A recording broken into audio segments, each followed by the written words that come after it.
Simon Ekpa appeared in Finnish court on June 13, 2025, with this video being a continuation part 2 of earlier proceedings. The courtroom session was part of an ongoing trial of Simon Ekpa, who was accused of terrorism and inciting violence in southeastern part of Nigeria. A wealthy anonymous Igbo businessman from Enugu State, southeastern Nigeria, testified against Simon Ekpa, claiming his sit-at-home orders had devastated local businesses. The Igbo businessman stated his factories were repeatedly shut down, causing job losses, fear, halted production, and significant financial damage, including 5 million naira in daily losses at his main factory. The Igbo businessman explained that supply chains were crippled, contracts were breached, and a 20 million naira contract was lost due to delivery failures linked to the sit-at-home orders. Workers were reportedly too afraid to come to work due to threats and intimidation. Even partial operations were impossible, significantly reducing productivity. The Igbo businessman said his sales dropped by 70%, markets were deserted, and movement of goods was restricted, worsening the region's economic crisis. He described a rise in operational costs, such as security expenses, storage fees for undelivered goods, and compensation to idle staff, all cutting deep into profits. The witness provided location-specific losses across his 5 business sites, with some losing up to 8 million naira daily, plus spoilage, security, and compensation costs broken down by site.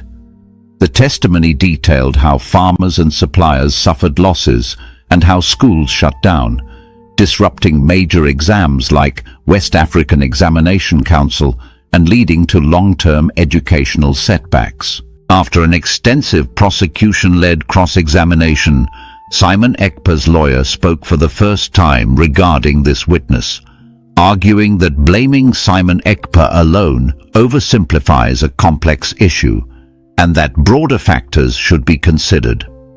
Simon Ekpa's lawyer argued that the economic and educational decline in southeastern Nigeria predated Simon Ekpa's actions and cannot be solely blamed on his sit-at-home orders. He emphasized broader issues like insecurity, weak infrastructure, and economic instability. The defense claimed that the prosecution relied mostly on anecdotal testimony rather than hard data to link Simon Ekpa's orders directly to the region's economic and educational issues.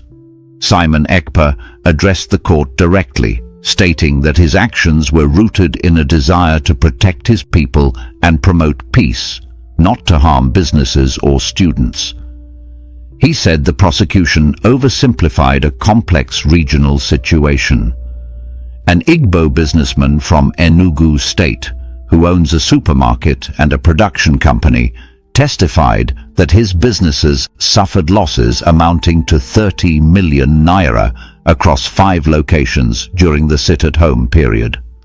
Simon Ekpa's lawyer questioned the businessman and got him to admit that other factors, such as competition, market instability, and pre-existing regional problems, also contributed to his losses, not just the sit-at-home orders.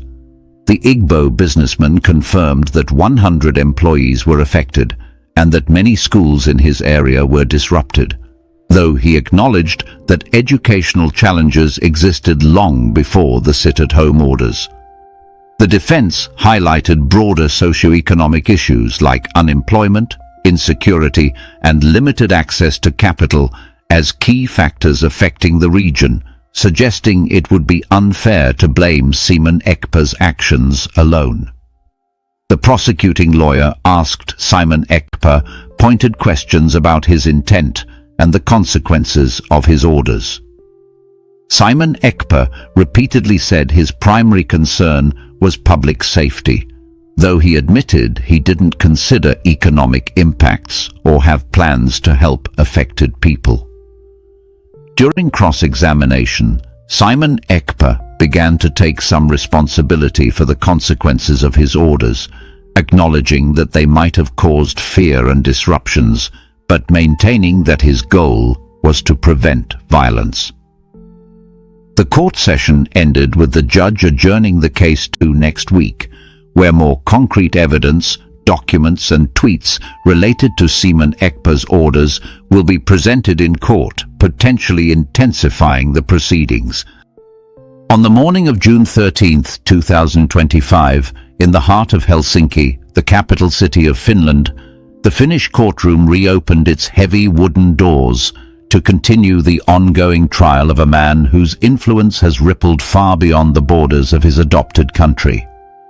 Simon Njoku Ekpa, a Nigerian-born Finnish citizen, once known as a legal practitioner and online activist, sat in the defendant's box once again, facing serious allegations that have drawn international attention and ignited heated discussions from Finland to Nigeria and beyond. This was not the first day of Simon Njoku Ekpa's trial.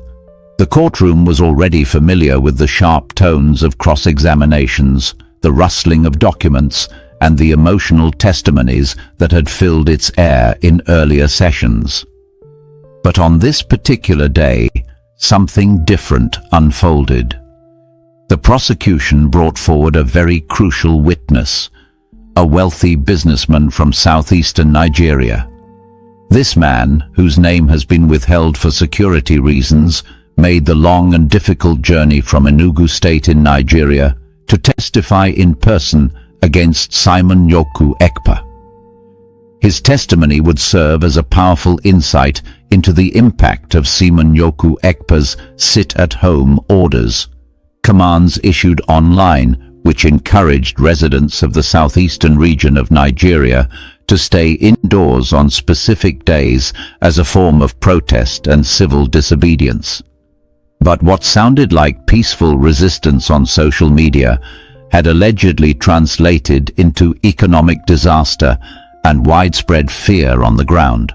The businessman, sharply dressed and clearly burdened by emotion, told the court how his businesses, spread across 5 locations in Enugu and neighboring areas, had suffered severe and repeated losses due to the enforcement of these sit-at-home orders. He described how his factories, once buzzing with machinery and the laughter of workers, had become silent and lifeless. Each day, his main factory remained closed. He lost approximately 5 million naira. The cost was not just financial. There were people behind these numbers. Hundreds of workers who lost their jobs, families who lost income, and communities that lost hope. Production halted. Contracts worth millions, including one totaling 20 million naira, were lost because deliveries could not be made on time. The reason? His workers were simply too afraid to show up. He went further to explain that this fear was not imaginary. Threats, both real and perceived, loomed over the heads of anyone who dared defy the sit-at-home order. Trucks stopped moving, markets were deserted. Even essential services such as food deliveries became irregular. Security costs skyrocketed.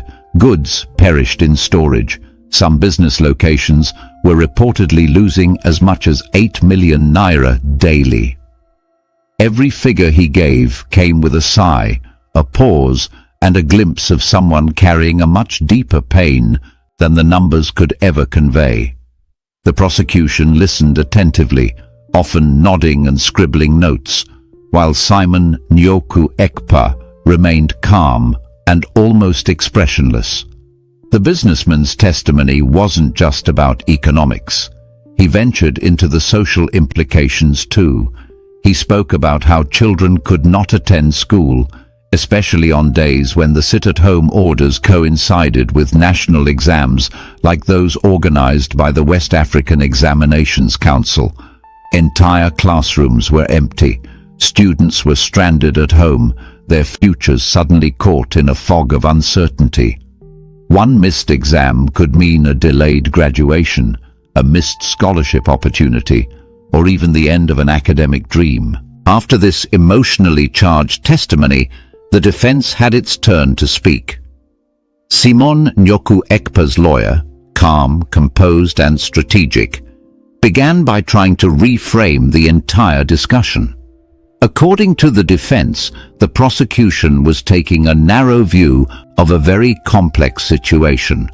The lawyer argued that while the testimony was compelling, it lacked hard data that directly connected the economic and educational collapse of southeastern Nigeria solely to Simon Nyoku Ekpa's sit-at-home orders. Instead, he urged the court to zoom out and consider the larger picture. Southeastern Nigeria, he explained, had been suffering from insecurity, lack of good infrastructure, political instability, and economic challenges long before Simon Nyoku Ekpa began making headlines. The defense asked the court whether it was fair to blame one man for a region's problems that had existed for decades. He questioned the validity of anecdotes as proof and reminded the judge that correlation does not always imply causation. In a subtle but firm tone, he painted Simon Nyoku Ekpa not as a villain, but as someone reacting to a failing system, someone trying, in his own way, to create awareness and bring about peace, even if his methods and consequences were questionable. At one point, Simon Nyoku Ekpa addressed the court himself. His voice, usually commanding in his online broadcasts, was steadier and more personal. He said he never intended to destroy businesses or disrupt the lives of students. He claimed his sit-at-home campaigns were meant to protect lives and avoid violence in a region that had long suffered from lawlessness and government neglect. According to him, the goal was always peace. The strategy, he admitted, may not have been perfect. He acknowledged that fear might have spread because of his words and that disruptions did occur. But, he insisted, his intention was never to cause harm. At one point, Simon Nyoku Ekpa addressed the court himself. His voice, usually commanding in his online broadcasts, was steadier and more personal. He said he never intended to destroy businesses or disrupt the lives of students. He claimed his sit-at-home campaigns were meant to protect lives and avoid violence in a region that had long suffered from lawlessness and government neglect. According to him, the goal was always peace. The strategy, he admitted, may not have been perfect. He acknowledged that fear might have spread because of his words and that disruptions did occur. But, he insisted, his intention was never to cause harm. Just when the courtroom seemed to settle into its rhythm, another businessman took the stand. This man, also from Enugu State, owned a successful supermarket chain and a medium-sized production company. His testimony echoed the same painful themes: loss, fear, instability. He stated that across his 5 branches, he lost a total of 30 million naira during the sit-at-home campaign period. He talked about how shelves remained stocked but unsold, how vendors cancelled contracts, and how some goods expired in warehouses. His words were heavy with frustration, especially as he mentioned that 100 of his employees had been directly affected, many without salaries or any financial assistance for weeks. But this testimony too was met with strategic probing from Simon Nyoku Ekpa's defense lawyer. With a series of well-aimed questions, the lawyer got the businessman to admit that his business had already been facing stiff competition from other retailers, unstable pricing in the market, and even occasional theft. The implication was clear. Perhaps Simon Nyoku Ekpa's influence made things worse, but he did not single-handedly cause the collapse. The cross-examination brought out even more nuance. The businessman acknowledged that even before the sit-at-home orders began, schools in his area were facing difficulties. Some lacked funding, others had inconsistent power supply or absent teachers. Yes, The sit-at-home orders made the situation worse, but they didn't create the problems from scratch. But this testimony too was met with strategic probing from Simon Nyoku Ekpa's defense lawyer. With a series of well-aimed questions, the lawyer got the businessman to admit that his business had already been facing stiff competition from other retailers, unstable pricing in the market, and even occasional theft. The implication was clear. Perhaps Simon Nyoku Ekpa's influence made things worse, but he did not single-handedly cause the collapse. The cross-examination brought out even more nuance. The businessman acknowledged that even before the sit-at-home orders began, schools in his area were facing difficulties. Some lacked funding, others had inconsistent power supply or absent teachers. Yes, the sit-at-home orders made the situation worse, but they didn't create the problems from scratch. This led the defense to broaden the scope of the conversation. They spoke about unemployment in the region, poor access to capital for small and medium enterprises, and the lingering effects of regional conflict. Was it morally or legally just to heap all the blame on Simon Nyoku Ekpa when these systemic issues were like dry leaves waiting for any spark to ignite them? However, the prosecution did not back down. When it was their turn to question Simon Nyoku Ekpa again, their questions were direct and piercing. Did he consider the economic consequences of his orders before giving them? Did he ever think about how families would feed their children, how students would continue their education, or how entrepreneurs would fulfill their contracts? Simon Nyoku Ekpa responded with honesty that was both sobering and revealing. No, he said, he had not thought deeply about the economic impact. His primary focus was on public safety and political advocacy. He believed that some sacrifices were necessary to achieve greater freedom and justice. He did, however, begin to take a different tone during this phase of the trial. When pressed further, he conceded that perhaps he could have approached things differently. He admitted that the sit-at-home orders, while well-intentioned, may have caused fear and led to unintended disruptions. Still, he emphasized again that his intent had never been to harm his people, but rather to awaken them. As the day wore on, the courtroom seemed to carry a heaviness. The testimonies had not just exposed legal arguments, but also human struggles, cultural tensions, and deep emotional scars. The judge, who had listened patiently to every word, finally adjourned the session. He stated that when the court reconvenes the following week, more evidence would be presented, this time in the form of documents, tweets, and possibly electronic communications linked to Simon Nyoku Ekpa. These would offer a more objective glimpse into the defendant's intent, strategy, and level of responsibility. The upcoming court sessions are expected to intensify, as both the prosecution and defense will dig deeper into the details of how the sit-at-home orders were communicated, how they were enforced, and how they affected millions of lives, not just financially, but emotionally and culturally. This trial is more than just a legal battle. It is a mirror to a complicated story unfolding between two countries, Finland and Nigeria. It is a reckoning for a man who once wielded enormous digital influence, but is now being asked to answer for the real-world impact of his words. It is also a test for justice systems that must weigh intent against consequence, activism against law, and leadership against accountability. For now, Simon Nyoku Ekpa remains on trial, not just in the eyes of the court, but in the minds of thousands who continue to follow the case from every corner of the world. As the next court date approaches, many wonder, will the evidence absolve him, or will it tie his words more tightly to the pain experienced by so many?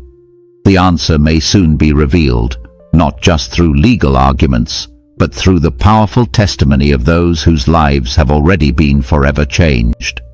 As the courtroom doors closed that June evening and the Finnish skies remained bright well past dinner time, as they often do in Nordic summers, the atmosphere around the courthouse was anything but light. Though the session had ended for the day, the impact of what had transpired inside the courtroom would continue to echo well into the night, both in Finland and across the thousands of kilometers that separated Helsinki from southeastern Nigeria.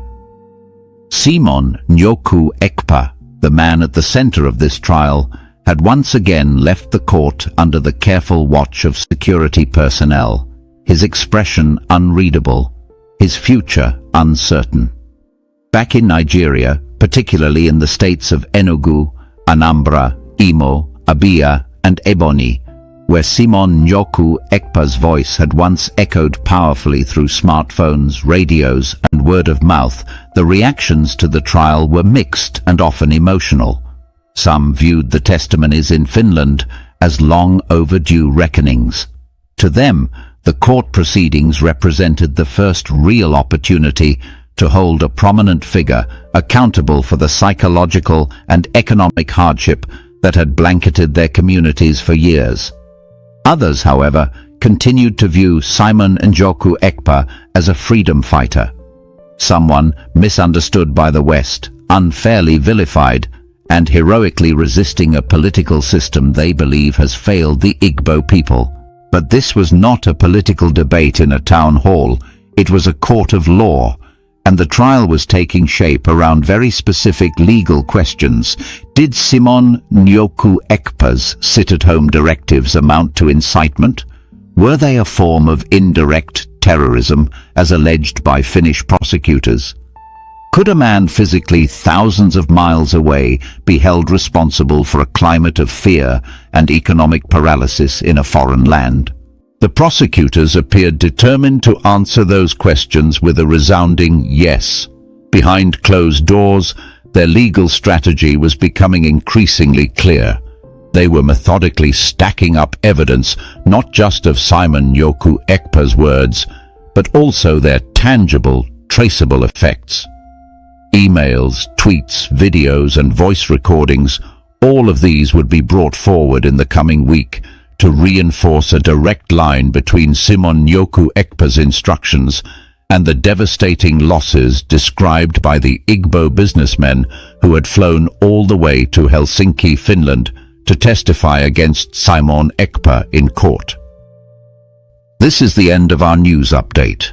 Please click the icon on the top right corner of your screen to watch my next video. You will enjoy it. I will see you again in my next update. Enjoy the rest of your day. Goodbye for now.